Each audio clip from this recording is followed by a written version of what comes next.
오늘 주실 말씀은 골로새서 2장 16절에서 19절입니다. 한 절씩 교독하고 마지막 절은 합독하겠습니다. 그러므로 먹고 마시는 것과 절기나 초하루나 안식일을 이유로 누구든지 너희를 비판하지 못하게 하라. 이것들은 장래일의 그림자이나 몸은 그리스도의 것이니라. 아무도 꾸며낸 겸손과 천사 숭배를 이유로 너희를 정죄하지 못하게 하라.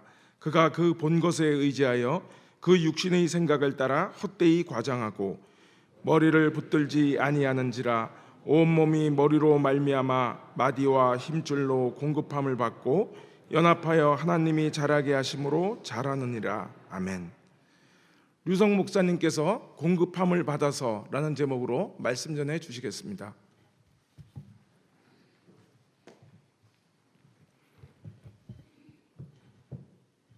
기도하겠습니다.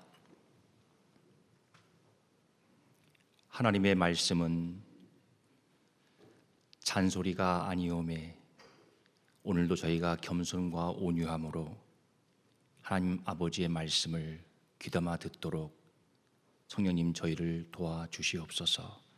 우리 구주 예수 그리스도 이름으로 감사하며 기도하옵나이다. 아멘. 한국 전쟁 때 부산으로 피난 온 사람들 가운데는 그 참혹한 전쟁의 와중에서도 굶어 죽은 사람이 없다고 합니다. 이런 일이 어떻게 가능했는가? 따스한 마음들 때문이었습니다. 식량이 있는 자들이 식량 없는 자들에게 기꺼이 나누어 주었습니다. 먹을 것이 없어서 동양 오는 사람들을 그냥 돌려보내지 않았다고 합니다. 또 어떤 사람은 매일 아침 문간에다가 밥을 지어서 놓아두기도 했다고 합니다. 어렵고 부족한 가운데서도 서로 나누면서 그 곤고하고 결핍의 시간들을 함께 통과해 냈던 것입니다. 이 세상 많은 사람들 가운데는, 그리고 우리 주변에 어떤 사람들은 그것이 영적으로 그러하든 물질적으로 그러하든 지금 처한 곳이 피난 온 부산일 수도 있습니다.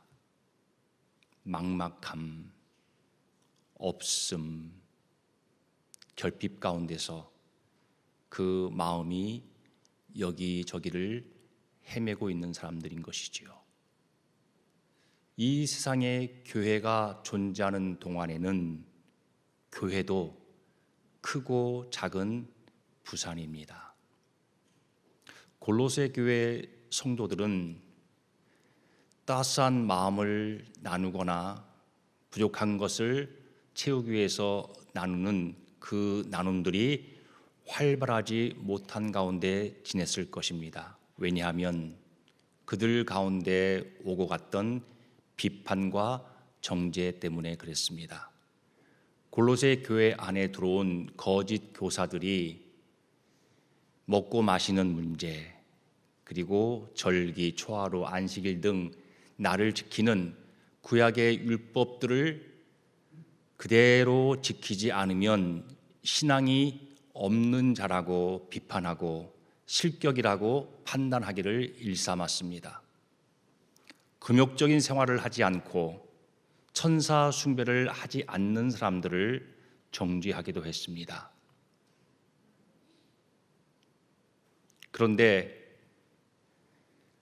남에게 대접받고자 하는 대로 대접하라는 말씀, 그것이 실천되지 않는 그런 골로새 교회의 모습은 그 당시 여러 교회들 가운데서도 볼 수 있는 그러한 모습이었죠. 먹는 자가 먹지 않는 자를 업신여기고 먹지 않는 사람들이 먹는 자를 비판하는 그런 일들이 교회 안에 비일비재했습니다. 그러한 태도와 언행들은 서로에게 필요한 교회 안에 있어야 할 나눔들을 또 제한하고 방해했습니다. 성령께서는 바울을 통해서 율법적인 구약의 그 규정들은 장차 완성될 그림자에 불과하고 그 실체는 그리스도라고 그렇게 분명히 일깨워 주었습니다. 성령의 감동 속에 바울은 강조하기를 신앙의 진정, 참된 진정한 믿음은 밖으로 드러나는 그러한 행위를 통해서 형식적인 규례를 지키는 그런 걸 통해서 이루어지는 것이 아니고 그리스도 예수 안에 있는 은혜와 그로 말미암은 참 자유 안에 있다고 그렇게 강조했습니다. 저 여러분이 이미 알고 있는 대로 율법은 임시적이거나 상징적인 것이었기 때문에 그리스도께서 이 땅에 오셔서 그 모든 사역을 통해서 그 율법들의 진정한 의미들이 다 실현되었습니다.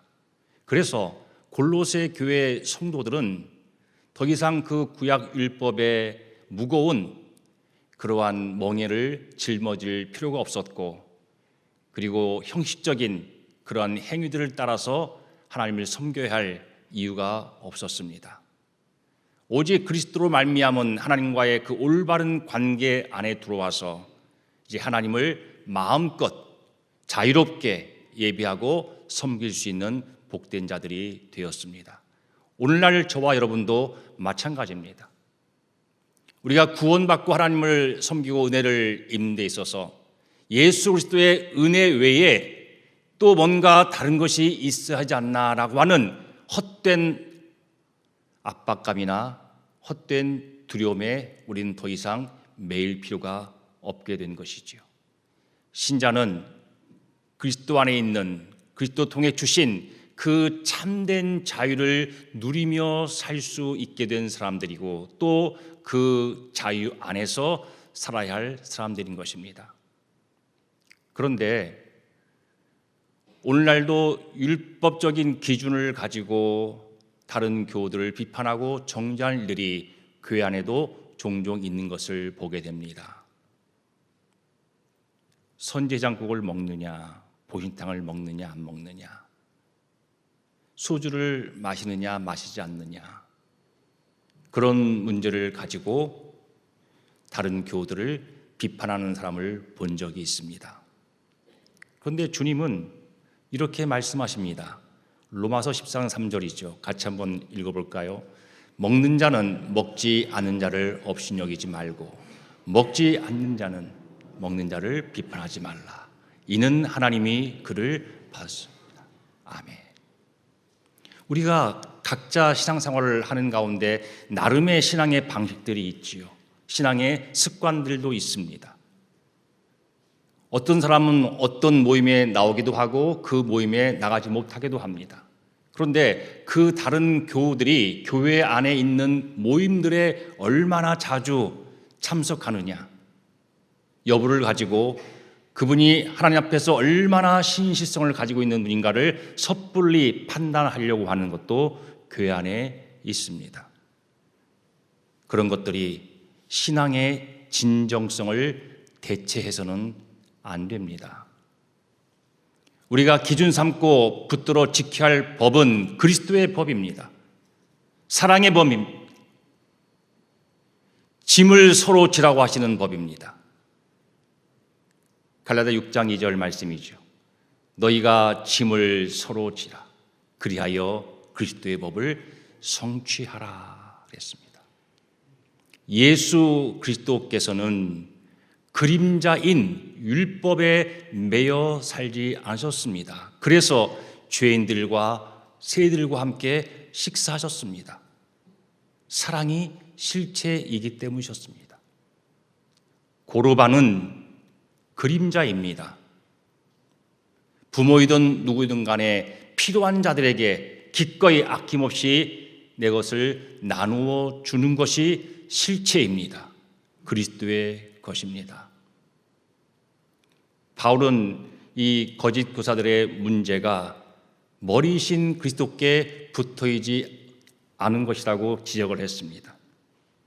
이 거짓 교사들은 자기들이 가르치는 대로 율법을 행하지 않는 사람들에게 강요하고 그렇지 않을 때 비판하는 것을 떠나서 더 넘어서서 이제 자기들처럼 꾸며낸 겸손, 곧 금욕적인 삶, 그리고 천사 숭배를 하지 않는 사람들을 마구 정죄하면서 교회를 혼란스럽게 만들었던 사람이고, 교회 안에 비판과 정죄가 난무하는 그러한 교회로 만들었던 사람들이었습니다.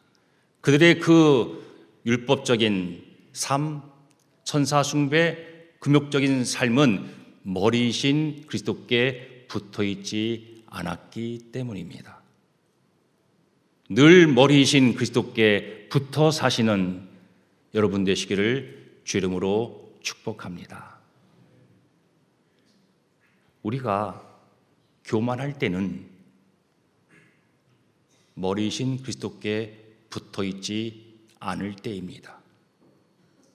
우리가 낙심할 때도 머리이신 그리스도께 붙어있지 않을 때입니다.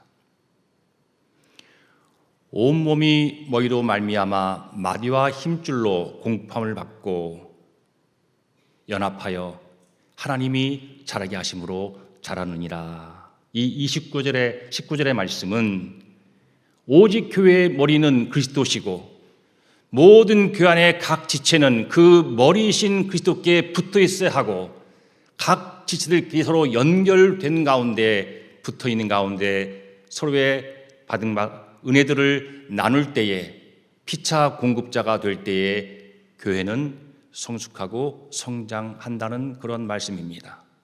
나눔은 그리스도의 몸을 세우는 도구입니다.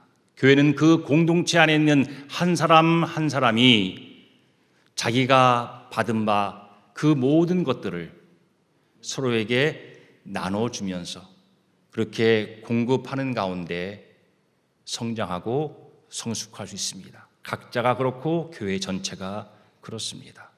그래서 교회 안의 나눔은 서로가 서로에게 하나님의 은혜의 통로가 되는 것이고 또 생명의 통로가 되어주는 일입니다. 오늘 읽은 이 본문은 우리가 조상들의 전통이나 또 형식적이고 외적인 그러한 율법들의 규정들을 지키는데 우리의 참된 신앙의 본질이 있는 것이 아니고, 오직 머리이신 그리스도께 붙어 있어서 그 그리스도와의 관계 속에 있는 것, 그것이 바로 우리의 신앙의 참 본질이라고 우리에게 다시 한번 일깨워주고 있는 말씀입니다. 늘 그리스도께 붙어 있는 것, 그렇게 사는 것이 신앙의 참 모습인 거죠.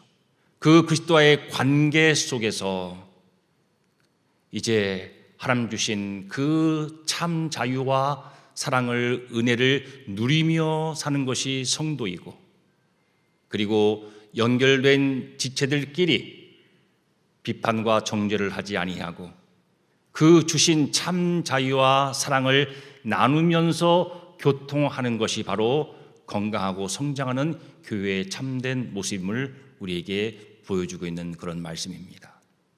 교회는 우리 각자가 주께 받은 그 참된 자유를 서로 나누는 그런 관계이어야 합니다.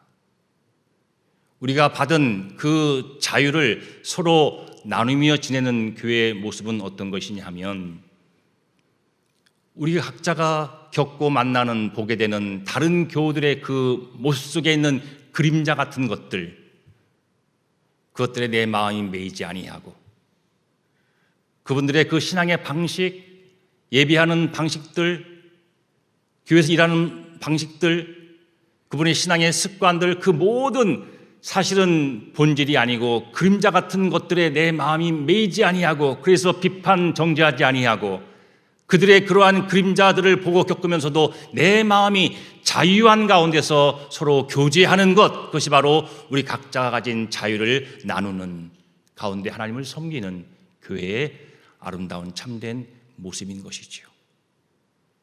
그 주신 자유, 그림자에 매일 필요가 없는 그 자유 안에서 연합하고 동역하고 나누는 가운데 하나님을 높일 수 있는 우리 교회가 되어지기를 간절히 바랍니다. 그 하나님의 은혜 가운데 우리가 나누는 그러한 삶을 살 때 중요한 우리 교회가 나눠야 할 것은 믿음의 나눔이죠. 교회는 그 믿음을 서로 나누는 신앙 공동체입니다. 내가 믿는 말씀을 나누는 것이죠. 믿음을 나눈다는 것은 내가 믿게 된 말씀, 내가 믿는 그 말씀을 서로 나누는 것입니다. 그럴 때 우리 각자가, 교회 전체가 성숙하고 성장할 수 있는 것입니다. 또한 우리의 믿음을 나눈다고 하는 것은 어떤 개인의 신비한 체험이나 어떤 개인의 신앙 습관을 서로 얘기하는 것이 아니라 그리스도를 중심으로 머리에 붙어있는 그 가운데서 누리게 된 하나님의 은혜, 그 참된 신앙을, 내게 있는 그 믿음의 경험들을 서로 나눔으로써 피차 위로가 되고 격려가 되고 피차 결단하는 아름다운 시간들을 주고받는 그런 아름다운 모습의 나눔인 것이지요. 또한 믿음의 나눔이라고 하는 것은 내가 가진 믿음을 꺼내어서 다른 교우들을 위해서, 내 형제와 자매를 위해서 기도해 주는 것이 바로 믿음의 나눔인 것입니다. 우리는 기도할 때 그냥 하는 기도하지 않습니다. 믿음으로, 주신 바 믿음을 가지고 우리가 믿음으로 서로를 위해서 축복하면서 그렇게 기도하는 것이죠.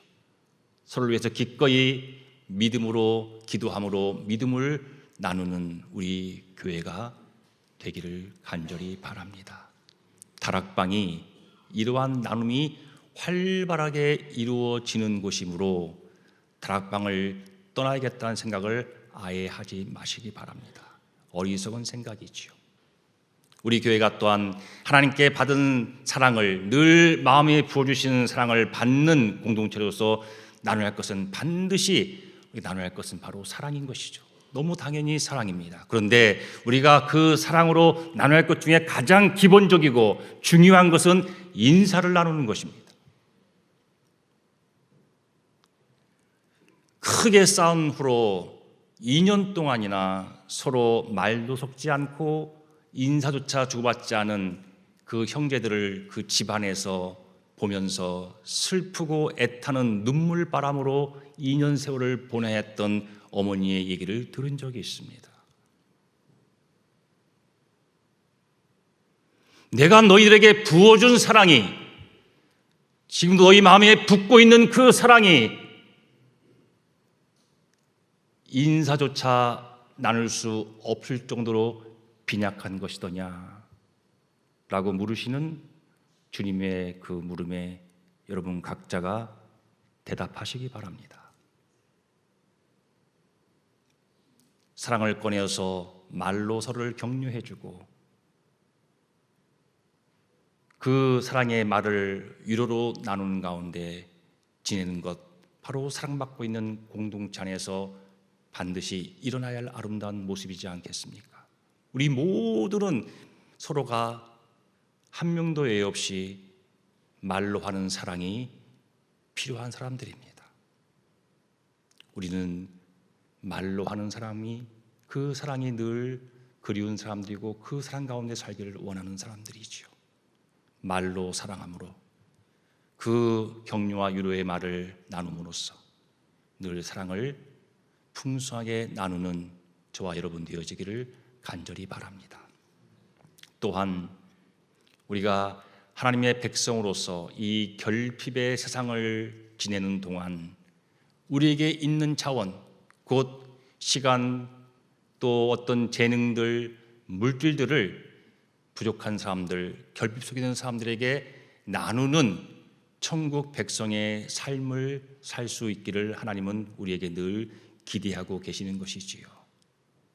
초대교회 성도들이 그러했듯이 다른 형제들의 그러한 곤핍함을 보고 내게 주신 것들을, 내 소유를 기꺼이 꺼내서 나누어 줄 때 아버지께서 참으로 좋아하실 것입니다. 형제에게 내 것을 나누어 주는 것은 단지 물질의 나눔이 아니고 그 형제의 삶을 존중하고 그 삶을 지지해 주는 내 마음의 내어줌인 것이지요. 그래서 교회 안에서 내가 이렇게 하라고 하나님 하신 말씀이 있습니다. 로마서 12장 13절 말씀이죠. 같이 읽습니다. 성도들의 쓸 것을 공급하며 대접하라. 또 히브리서 3장 16절 말씀 같이 읽어볼까요? 오직 선을 행하기를. 같은 제사는 하나님이 기뻐하십니다. 성도들의 쓸 것을 공급하고 서로 나눠주기를 잊지 말라라고 하시는 말씀, 우리 오늘 교회에 주시는 말씀으로 여러분 모두 아멘 하시기를 바랍니다. 또한 우리는 세상 밖에 결핍 속에 있는 사람들의 그 결핍에도 관심을 거두지 않고 우리가 받은 그리스도의 풍요함을 나눠주도록 부름받은 사람임을 잊지 않고 살아야 할 것입니다. 우리는 지난 2022년 3월 22일 날 1384만 8천 원을 우크라이나 난민들에게 나누어 주었습니다. 보이지 못한 사람들에게 우리가 나누어 주었습니다. 지난주 이어 오늘 여러분이 많이 사실 그 쿠폰들은 작년에 이어서 올해도 세상 어디론가 필요한 곳으로 흘러갈 것입니다. 주라, 그리하면 너에게 줄 것이니 곧 후이되어 누르고 흔들어 넘치도록 하여 너에게 안겨주리라 그랬습니다. 같이 한번 읽어보실까요? 시작. 주라, 그리하면 너에게 줄 것이니 곧 후이되어 누르고 흔들어 넘치도록 하여 너에게 안겨주리라. 아멘. 여러분이 어디선가 한 번쯤 읽어보셨을지도 모를 하나님 마음이 담긴 시 한 편의 일부분을 소개해 보려고 합니다. 비를 맞으며 혼자 걸어가는 사람에게 우산을 내밀 줄 알면 인생의 의미를 아는 사람이고, 비를 맞으며 혼자 걸어갈 줄 아는 사람은 인생의 멋을 아는 사람이다. 세상을 아름답게 만드는 것은 비요, 사람을 아름답게 만드는 것은 우산이다. 한 사람이 또 한 사람의 우산이 되어줄 때 한 사람은 또 한 사람의 마른 가슴에 담비가 된다. 우리가 주님께 먼저 사랑을 받은 자이기 때문에 우리는 기꺼이 받은 사랑을 꺼내어서 나누는 삶을 살아야 마땅할 것입니다. 요한복음 15장 말씀 같이 읽겠습니다. 내 계명은 곧 내가 너희를 사랑한 것 같이 너희도 사랑하라는 이것이니라. 내가 너희를 먼저 사랑한 것처럼 내가 먼저 너희를 사랑했으니 너희도 서로 사랑하라 하는 것이 오늘 저 여러분에게 또 새롭게 들려주시는 그리스도의 계명인 줄로 우리가 믿습니다. 또한 우리가 나누는 삶을 왜 살아야 되는가? 바로 그 나눔의 삶은 이 세상 속에 하나님의 빛을 비추어내는 일이기 때문입니다. 그 나눔의 삶은 교회와 세상 속에 하나님을 드러내는 일이기 때문에 그렇습니다.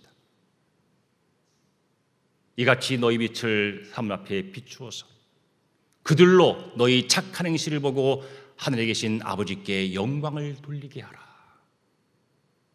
내가 받은 바 그것들을 나누는 그러한 선한 행위들을 통해서 사랑이신 하나님이 영광을 받으신 것이죠. 하나님이 사랑이신 것을 세상에 드러내는 것이지요. 그 하나님의 사랑의 빛을 세상에 비추는 일이 바로 우리의 나눔인 것입니다. 또한 나눔은 우리가 보지 못하는, 우리에게 보이지 않는 하나님을 사랑할 수 있는 구체적이고 실제적인 방법이기 때문에 그렇습니다. 보이지 않는 하나님을 우리가 사랑하는 방법이요, 내가 줄일 때 너희가 먹을 것을 주었고, 목마를 때 마시게 하였고, 나그네 되었을 때 영접하였고, 헐벗을 때 옷을 입혔고, 병들었을 때 돌보았고, 옥에 갇혔을 때 와서 보았느니라.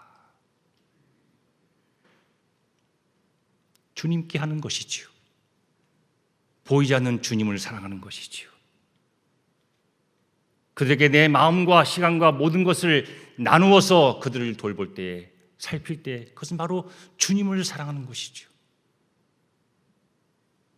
우리가 나누고자 할 때 어떤 꼭 규칙을 따라서 해야 한다고 하는 경직됨이나 절차와 형식에 얽매인 나눔이 아니라 그리스도 안에서 자유한 마음을 가지고 자유한 사랑으로 나누는 것이 중요합니다. 그래야 상처를 주지 않고 적절한 그러한 나눔을, 필요한 나눔을 신속하게 할 수 있을 것입니다. 또 우리가 나눌 때에 그것이 영적이든 물질적이든 우월감은 진정한 나눔을 방해한다는 사실을 늘 기억해야 합니다. 나눌 때에 나를 낮추고 그 상대방을 존중하는 겸손의 손으로 나눔이 이루어져야 합니다. 또한 그 그리스도의 사랑과 생명, 풍요함이 겸손하게 적절하게 나누어 주기 위해서는 우리가 항상 머리이신 그리스도께 붙어 있어야 그것이 가능합니다. 사랑하는 교회 여러분, 나누실 때에 그냥 나누지 마시고 나누실 때 항상 그리스도께 붙어서 나누시길 바랍니다. 말씀을 마무리하겠습니다. 진정한 모든 관계의 본질은 나눔입니다. 우리 성도들이 맺는 관계는 나눔의 관계입니다. 예수 그리스도께서 십자가 위에서 자신의 모든 것을 나누셨기에 우리가 생명을 얻었고 하나님의 자녀가 되었으며 천국을 받아가진 사람들로 지금 살고 있습니다. 나눔은 하나님께 받은 것들을 흘려보내는 것입니다. 내 인생에 고인물이 생기지 않게 하는 것입니다. 주께로부터 공급받아서 그것들을 감사로 누리는 가운데 하나님께 영광을 돌리는 것,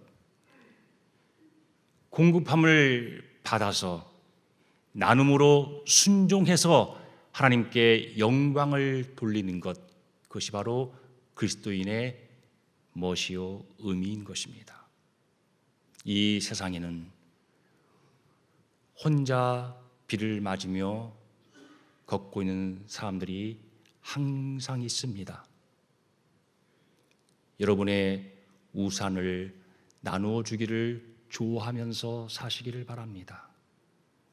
여러분이 받아가진 그 우산들, 노랑 우산, 초록 우산, 또 어떤 형편 가운데서는 살이 부러지고 구멍난 우산일지라도 그 우산을 내미는 여러분이 되십시오.